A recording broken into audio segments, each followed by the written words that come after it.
ఒంగోలు కూటమి గురించి ఏమనుకుంటున్నారు? ఒంగోలు ప్రజలు కానీ, లేకపోతే మీరు కానీ, మంచి ప్రభుత్వాన్ని మీరేమంటారు?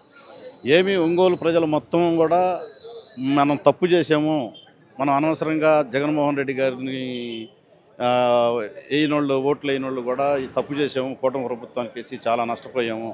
ఎప్పుడెప్పుడు ఎలక్షన్లు వస్తాయా, మళ్ళీ మన కూటమి ప్రభుత్వాన్ని ఓడించి జగన్మోహన్ రెడ్డి గారిని అధికారంలో తీసుకురావాలనేది ఒంగోలు నియోజకవర్గ ప్రజలంతా ఎప్పుడెప్పుడని ఎదురు చూస్తూ ఉంటారు.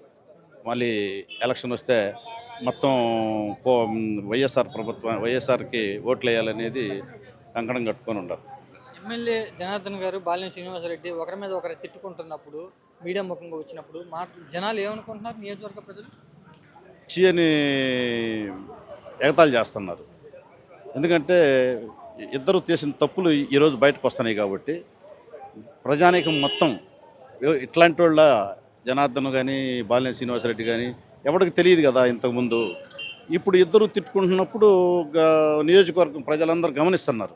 ఓహో, ఇద్దరేనో, ఈసారి మళ్ళీ కొత్త నాయకుడు వచ్చాడు, కొత్త నాయకుడిని ఎన్నుకుంటే బాగుంటుంది, కుర్రోడు అని చెప్పానని, సుండూరు రవిబాబు గారు అయితే బాగుంటుందని చెప్పిన ఉద్దేశం మీద నియోజకవర్గం ప్రజలు మొత్తం ఈరోజు రవి నాయకత్వంలో మంచి పని కూడా చేయలేదు. కూటమి అధికారంలోకి వచ్చాక ఏమి చేయలేదండి.